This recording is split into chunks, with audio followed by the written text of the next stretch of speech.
Mi nombre es Daleska Geraldine Vera Núñez. Soy estudiante de la Universidad Laica Eloy Alfaro de Manabí, Extensión Chone, de la carrera de Administración de Empresa, primer semestre paralelo A, dirigidos por la licenciada Margarita Ávila. Hoy les voy a hablar de los temas de la unidad número 7 del sílabo de la asignatura Aprendizaje de la Comunicación Humana. En esta unidad tenemos temas como la palabra, el párrafo, la unidad en el párrafo y la escritura. La palabra, categorías y funciones. La oración es el marco en el que las palabras se relacionan entre sí, y al hacerlo, cada palabra asume una función en el conjunto. La función, junto al significado y la forma, es un criterio que nos permite clasificar las palabras en diferentes categorías o clases: sustantivos, adjetivos, verbos, adverbios y pronombres. Vamos a recordar estas clases de palabras.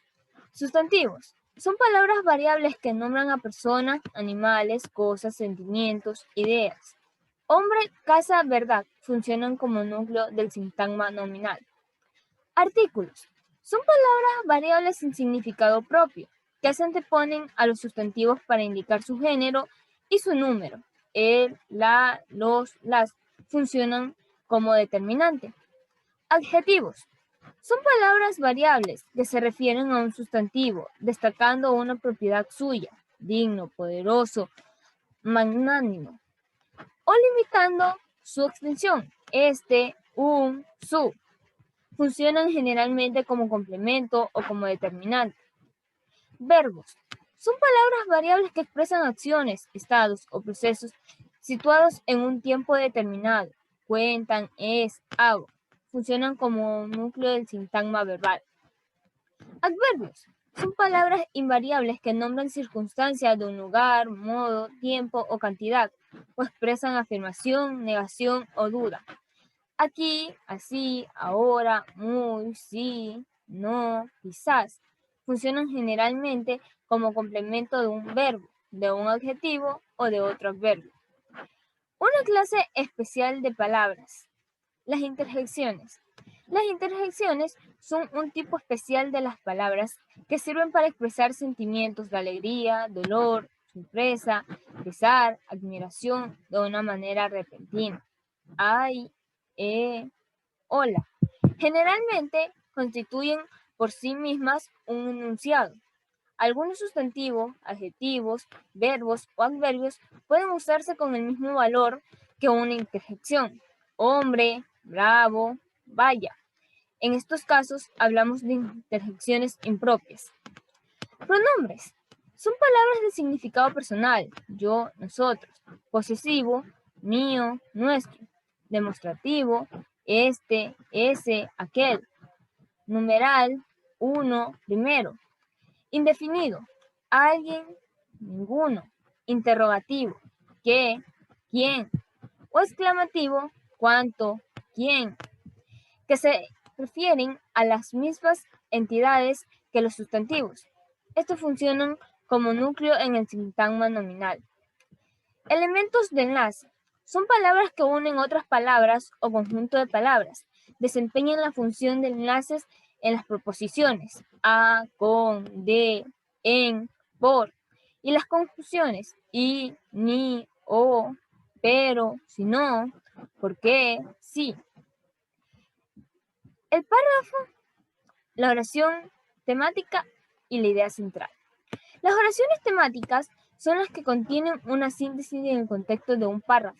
Son oraciones que resumen la idea principal de un párrafo y hacen posible que no sea necesario leer todo el párrafo para extraer el contexto central.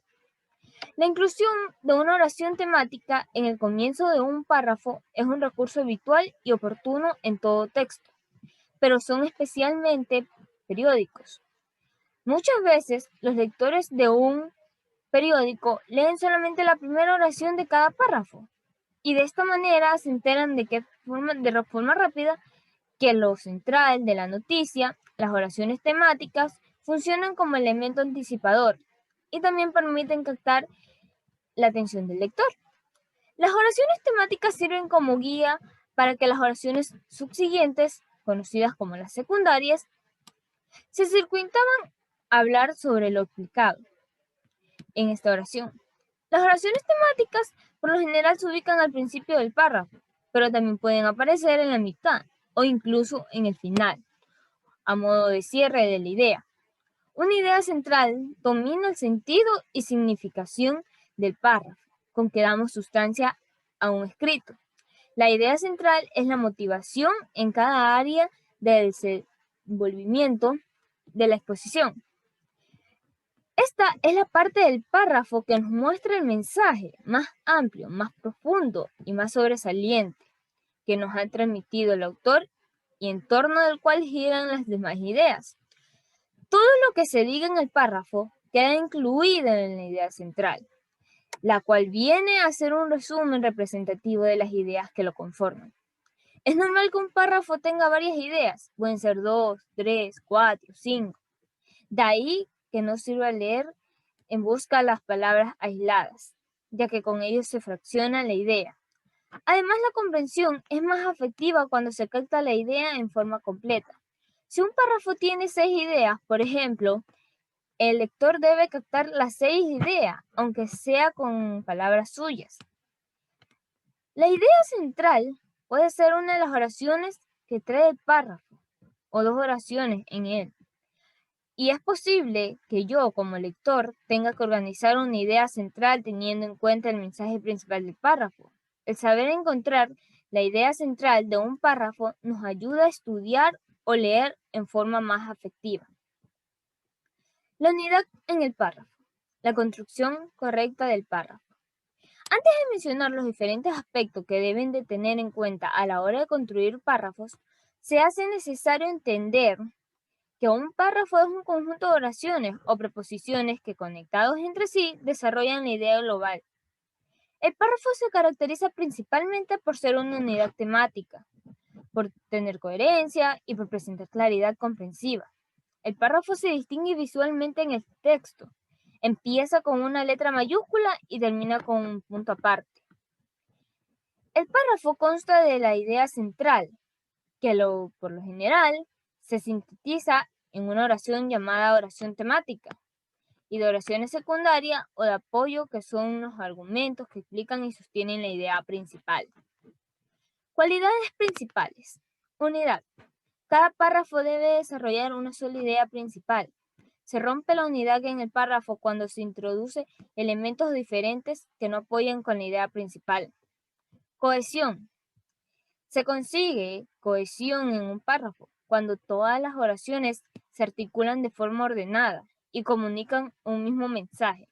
El uso correcto de los signos de puntuación, conectores, verbos, pronombres y sinónimos permiten la cohesión dentro del párrafo. Coherencia. La coherencia hace referencia a la relación que mantiene el párrafo con el eje temático del texto y dentro de él, a la relación de las ideas secundarias con la idea principal.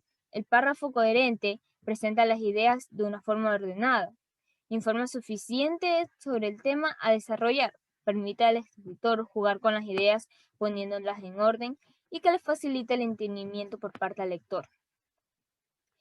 Errores frecuentes de construcción. Desequilibrios. Algunas proposiciones son muy cortas, otras extremadamente largas. Contradicciones. No se revisa la información dada y se influye una idea que contradice a otra. Repeticiones y desórdenes. Se mencionan más de una vez el mismo párrafo. Perifasis. Cuando no se tiene detenida la idea que se quiere expresar, se caen rodeos y se da información innecesaria. Rupturas.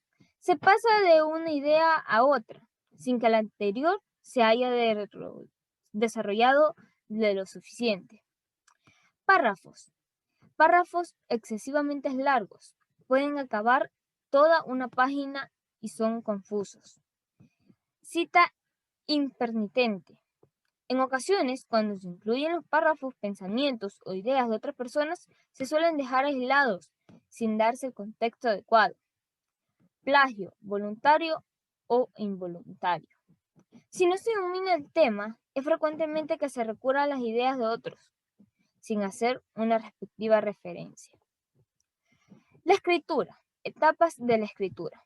La escritura es un sistema de representación gráfica de un idioma por medio de signos trazados o grabados sobre un soporte.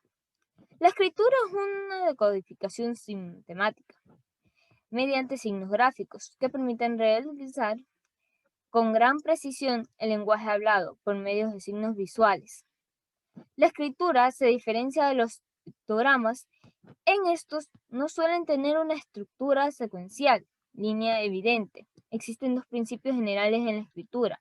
Por un lado, la representación mediante logogramas que pueden representar conceptos o campos sintácticos. Y por otro lado, la representación de sonidos o grupos de sonidos. La etapa de la escritura. Un niño pasa por diferentes etapas de un proceso de aprender a escribir. Estas pueden iniciar incluso antes de su escolarización y se sucede a lo largo de los primeros cursos. Etapa de la escritura indiferenciada. Es la etapa de los garabatos. Etapa de la escritura diferenciada. En esta etapa presilábica son capaces de producir letras por imitación, es decir, copiando algo en lo que ven. Etapa silábico-alfabética. Empiezan a escribir algunas palabras, aunque se saltan algunas letras. Etapa alfabética. En esta etapa ya son capaces de escribir palabras enteras según su sonido, pero carecen de conocimientos ortográficos. Precaligrafía. Los niños escriben muy despacio, letra a letra. Caligrafía infantil. Los niños muestran más soltura a la hora de escribir y dominan el grafismo. Postcaligrafía. Una vez los niños dominan la escritura y escriben más rápido, tienden a hacer cambios en su caligrafía y empiezan a personalizarla. Esta última etapa se da ya que la adolescencia y se considera que las personas suelen llegar a la madurez escritural sobre los 18 y 20 años.